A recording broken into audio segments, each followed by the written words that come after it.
নমস্কাৰ বন্ধু বান্ধৱীসকল, মোৰ ইউটিউব চেনেল মঞ্জু এছামিজ কিটচেনত সকলোকে স্বাগতম জনাইছোঁ। আজি মই বনাবলৈ লৈছোঁ কঁঠালৰ ৰেচিপি। আহকচোন চাওঁ কেনেকৈ বনাওঁ। ইয়াৰ কাৰণে এটা মই সৰু সাইজৰ কঁঠাল লৈ লৈছোঁ।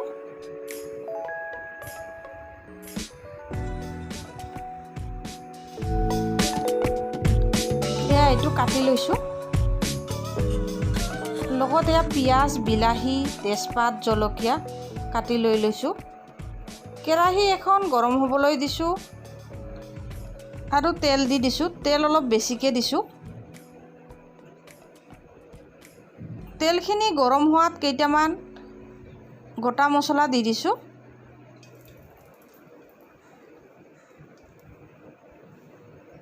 আৰু লগতে কেইটামান জিৰা ফুটাই লৈছোঁ।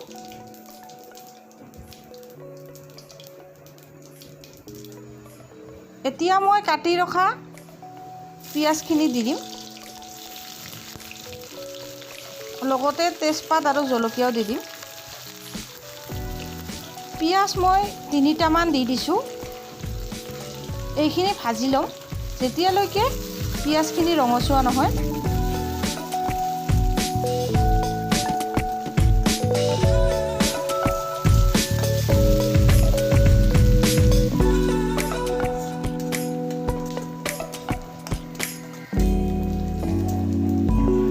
কিছু সময় ভজাৰ পিছত এতিয়া মই বিলাহীটো দি দিছোঁ।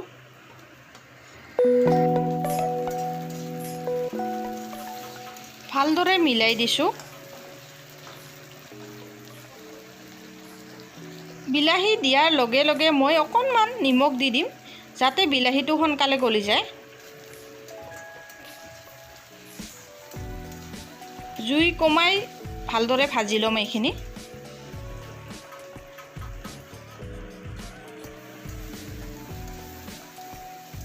দেখিছে বিলাহীটো গলি গৈছে।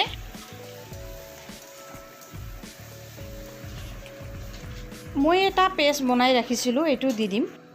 ইয়াত মই এটা পিঁয়াজ, আদা, নহৰু, জলকীয়া 2টা লৈ ভালদৰে পেষ্ট বনাই লৈছোঁ। দি দিম এতিয়া আৰু ভালদৰে ভাজি ল'ম যেতিয়ালৈকে নহৰু আৰু আদাৰ কেঁচা গন্ধটো গুচি নাযায়।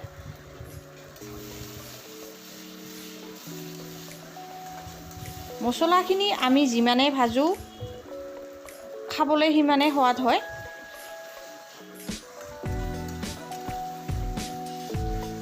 ভালদৰে ভাজি থাকিম।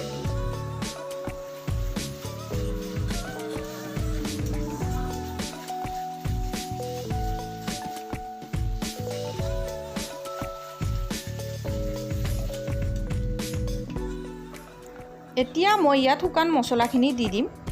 এয়া হালধি দি দিছোঁ জোখমতে।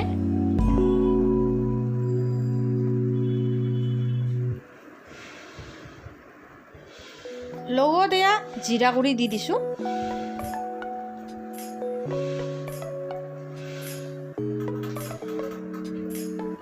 এয়া ধনিয়া গুড়ি দি দিছোঁ। লগতে জলকীয়াৰ গুড়ি দিছোঁ।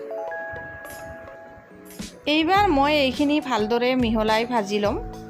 যেতিয়ালৈকে তেল বিৰিঙি নাহে তেতিয়ালৈকে ভাজি থাকিম এইখিনি। জুইটো মই একেবাৰে কমাই কমাই এইখিনি ভালদৰে ভাজি ল'ম। ঘনাই ঘনাই লৰাই থাকিব যাতে লাগি নাযায়। এয়া দেখিছে তেলখিনি বিৰিঙি আহিছে, মানে মোৰ মছলাখিনি ভজা হৈ গৈছে।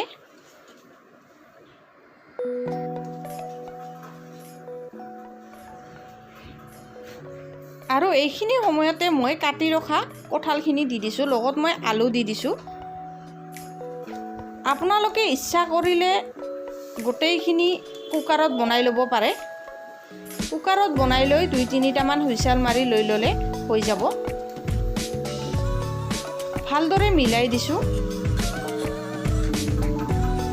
আৰু এতিয়া মই প্ৰয়োজন অনুসৰি নিমখ দি দিছোঁ। এইখিনি মই বইল কৰি লোৱা নাই। আপোনালোকে যদি ইচ্ছা কৰে এইখিনি বইল কৰি ল'ব পাৰে। ভালদৰে মিলাই এইখিনি কিছু সময় মই ঢাকি সিজাই ল'ম যিসকলে মোৰ চেনেলত নতুনকৈ আহিছে সেইসকলে যাতে মোৰ চেনেলটো ছাবস্ক্ৰাইব কৰি লয় আৰু কাষতে থকা বেল আইকনটো প্ৰেছ কৰি অল কৰি দিয়ে যাতে আহিবলগীয়া নটিফিকেশ্যন পাই থাকে।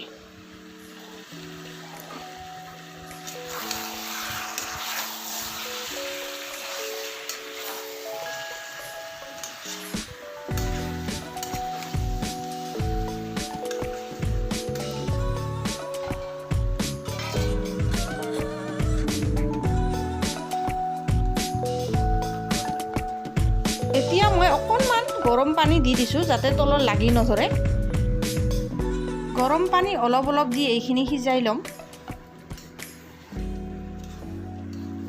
মিলাই দি এইখিনি আকৌ ঢাকনি মাৰি দি দিম। কিছু সময় পিছত এইখিনি সিজি গৈছে। এতিয়া মই পানী দি দিম। ভালদৰে উতলিবলৈ দি দিম। ধুনীয়াকৈ উতলিছে। এতিয়া আপোনালোকে গ্ৰেভিখন নিজৰ ইচ্ছামতে ডাঠ পাতল কৰি ল'ব পাৰে। আকৌ কিছু সময়ৰ কাৰণে ঢাকনি মাৰি সিজিবলৈ দিম।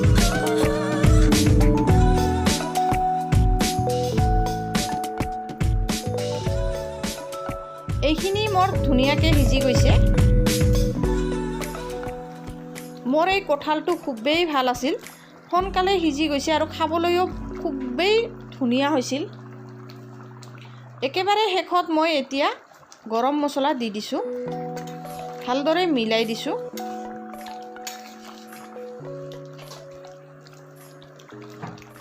আৰু মই এতিয়া মান ধনিয়াৰ কেইখনমান পাত কাটি লৈছিলোঁ দি দিছোঁ। আপোনালোকৰ লগত যদি ধনিয়াৰ পাত থাকে ধনিয়াৰ পাত দিব পাৰে। এইখিনি হৈ গৈছে। গেছটো বন্ধ কৰি কিছু সময়ৰ কাৰণে থৈ দিম।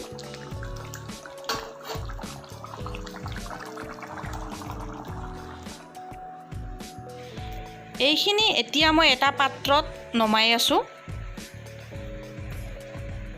আপোনালোকে গৰমে গৰমে ভাতৰ লগত বা ৰুটিৰ লগত পৰিৱেশন কৰিব পাৰে।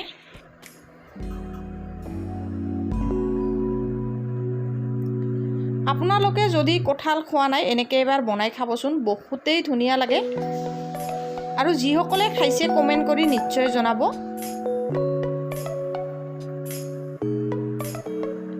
ধুনীয়াকৈ গলি গৈছে একেবাৰে।